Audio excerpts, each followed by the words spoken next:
안녕하세요. 소미입니다. 오늘은 객체와 배열에 대해 말하려고 하는데요. 먼저 배열부터 살펴볼게요. 배열이란 순서가 있는 데이터의 집합이라고 생각해 주시면 됩니다. 지금까지 변수에 하나의 데이터를 넣어주는 것만 배웠잖아요. 근데 예를 들어 일주일에 대한 요일, 그러니까 월요일부터 일요일까지에 대한 데이터를 만들어주고 싶을 땐 어떻게 해야 할까요? 배열이 없다면 아마 이런 모습일 거예요.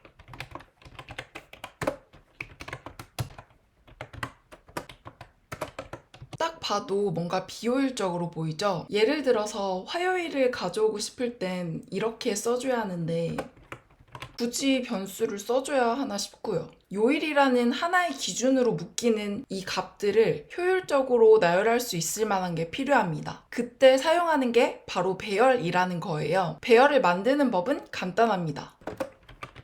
대괄호를 작성해 주시고요. 그 안에 데이터들을 적어 주시면 됩니다. 우리는 요일에 대한 값을 묶어 줄 거기 때문에 이 값들을 적어 주면 됩니다.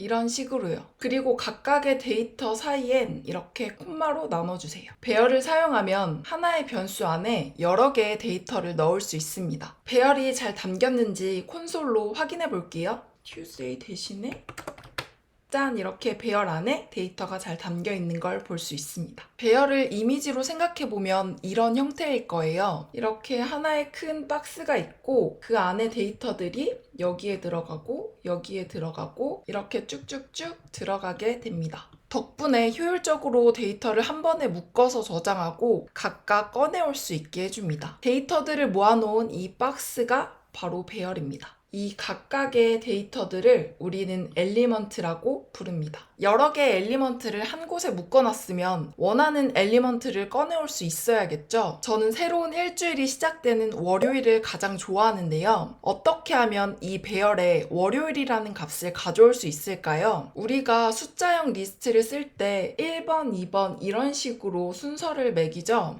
이것과 같이 배열에서도 데이터마다 순서가 매겨집니다. 우리가 꺼내오고 싶은 건 월요일, 그러니까 첫 번째 엘리먼트죠. 그럼 이렇게 가져올 수 있습니다. 배열을 담고 있는 변수 뒤에 대괄호를 붙여주시고 첫 번째 걸 꺼내올 거니까 1 이렇게 넣어주시고 콘솔을 확인하면 짠! 월요일이 아니라 화요일을 가져왔네요. 그럼 2를 입력해 볼게요. 화요일이 아니라 또 수요일을 가져오고 있습니다. 3을 입력하면 목요일을 가져오고 있습니다. 뭔가 한 칸씩 밀려있는 느낌이 드시죠? 컴퓨터는 숫자를 1부터 세지 않고 0부터 셉니다. 우리한테 첫 번째가 컴퓨터에선 0을 의미하고 우리한테 두 번째는 컴퓨터에서 첫 번째를 의미합니다. 아까 배열을 이미지로 생각하면 이 모습이라고 했죠? 큰 상자가 있고 각각의 엘리먼트가 있는데요. 이 엘리먼트들은 모두 고유한 번호를 갖습니다. 이런 식으로요. 첫 번째 저장된 엘리먼트부터 0, 1, 2 이렇게 순차적으로 붙여집니다. 이 값은 자바스크립트에서 자동으로 부여해주는 값이고요. 우리는 이 값을 인덱스라고 부릅니다. 제가 배열은 순서가 있는 데이터의 집합이라고 했죠. 이건 배열에만 있는 특성입니다. 우리가 가져오려고 했던 이 월요일은 0번째 인덱스예요. 그럼 코드에서 이 대괄호 안에 0 이렇게 넣어줍니다. 짠! 0번째에 해당하는 이 monday라는 값을 가져오고 있습니다. 정리해보면 배열에서 원하는 엘리먼트를 가져올 때는 배열을 담고 있는 변수명 뒤에 대괄호를 붙여주고 해당 엘리먼트에 대한 인덱스 값을 넣어주면 끝입니다. 컴퓨터에서는 인덱스를 1부터가 아닌 0부터 넘버링 한다는 것 잊지 마세요. 이것처럼 배열을 사용하면 이 긴 코드가 단 한 줄로 압축됩니다. 그 다음으로 알아볼 건 객체, 즉 오브젝트인데요. 배열이 연관된 여러 개의 데이터를 순서대로 묶어주었다면 객체는 키와 밸류로 구성된 속성들의 묶음입니다. 예를 들어 사람은 여러 개의 속성을 가지고 있습니다. 이름은 무엇인지, 나이는 몇 살인지, 성별은 남자인지 여자인지 등이 있겠죠. 반면 배열은 하나의 기준으로 비슷한 성격의 데이터들이 묶이는 것입니다. 요일을 기준으로 월요일부터 일요일까지 데이터들이 모인 것처럼요. 객체도 한 개의 변수에 여러 개의 데이터를 저장한다는 관점에서 배열과 매우 유사하지만 각각의 속성 값을 가진다는 것에서 차이가 있습니다. 설명만으로는 이해가 잘 안 되는 측면이 있으니까 코드로 살펴볼게요. 만약 객체가 없다면 사람의 속성을 이렇게 써야 할 거예요. 이 세 줄의 코드는 한 사람에 관한 속성들입니다. 일단 이 코드의 문제점은 두 가지가 있는데요. 혹시 발견하셨나요? 첫 번째는 person이라는 똑같은 변수명이 반복되고 있다는 거예요. 프로그래밍에선 중복과 반복을 싫어한다고 했잖아요. 그런데 한 사람에 대한 데이터니까 이렇게 표시할 수밖에 없겠죠. 그리고 두 번째 문제는 유지보수를 할 수 없는 코드입니다. 지금은 이렇게 코드가 다 모여 있어서 한 사람에 관한 데이터라는 걸 그나마 알아볼 수 있는데 이 코드 중간중간에 다른 코드들이 들어가면 어떻게 될까요? 이렇게 person과 상관없는 코드들이 중간에 들어가면 이 세 개의 코드가 같은 사람의 것이라는 걸 알 수 없습니다. 이 두 가지 문제를 해결하기 위해서 객체를 사용해 볼게요. 먼저 변수를 하나 선언하고요. 아까 배열에선 대괄호를 열었는데 객체는 중괄호를 열어줍니다. 그리고 그 안에는 키와 value를 적어주면 되는데요. 이 person name에서는 이 name이 키값이 되고 소미라는 데이터가 value가 될 거예요.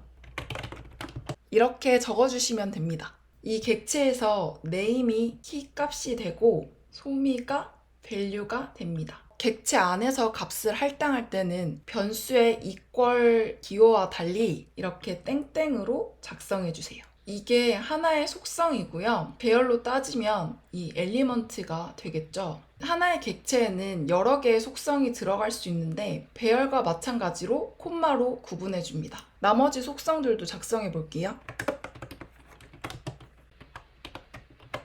is male 속성은 남자인지 여부를 불린 타입으로 정해줬습니다. 이게 객체의 기본 형태고요. 콘솔로 어떻게 나오는지 한번 확인해 볼게요.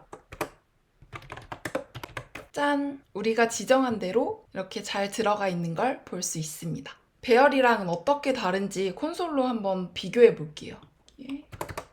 위에 건 배열이고 아래는 객체인데요. 데이터를 열어서 확인해 보면 다른 점이 한 가지 있습니다. 배열에는 0, 1, 2 같은 이렇게 숫자가 들어가고요. 객체는 우리가 정해준 키값이 들어갑니다. 우리가 이 숫자들을 인덱스라고 했죠. 오브젝트에서 인덱스 역할을 하는 것이 바로 이 키값입니다. 그럼 오브젝트에서 특정 데이터를 꺼내오기 위해선 어떻게 해야 할까요? 이 객체에서 네임값, 그러니까 솜이라는 데이터를 가져와 볼게요. 배열에서 데이터를 꺼내올 땐 변수명 뒤에 이렇게 대괄호를 하고 인덱스 값을 넣어주라고 했죠. 반면 오브젝트에선 인덱스 역할을 하는 게 바로 이 키값이니까 대괄호 안에 숫자 대신 키값을 넣어주면 됩니다. 이렇게요. 그럼 우리가 원하는 대로 솜이라는 값을 잘 가져왔습니다. 사실 오브젝트에서는 데이터를 꺼내오는 방법이 한 가지 더 있습니다. 대괄호는 지워주시고 객체를 담고 있는 변수 뒤에 점을 입력하면 객체가 가지고 있는 모든 속성들이 자동 완성으로 이렇게 표시됩니다. 그럼 이 중에 우리가 필요한 속성을 선택하면 되겠죠? is male을 선택해 줄게요. 그러면 false라는 값을 제대로 가져오고 있습니다. 근데 이 형태 어디서 많이 본 것 같지 않나요? 저희가 매일 쓰는 콘솔 로그를 보면 여기에도 점이 들어갑니다. 그러니까 콘솔이 객체고 로그는 콘솔 객체 안에 있는 속성입니다. 오늘은 배열과 객체에 대해 알아봤습니다. 배열은 하나의 변수 안에 여러 개의 데이터를 넣어주기 위해 사용하고 객체는 속성을 이용해서 데이터를 구조화하기 위해 사용한다고 기억해 주시면 됩니다. 객체와 배열은 다른 프로그래밍 언어에도 모두 있는 개념이에요. 둘 다 가장 기초적이면서 필수로 알아야 하는 자료 구조인데요. 이번 영상으로 확실히 개념이 잡혔길 바랍니다.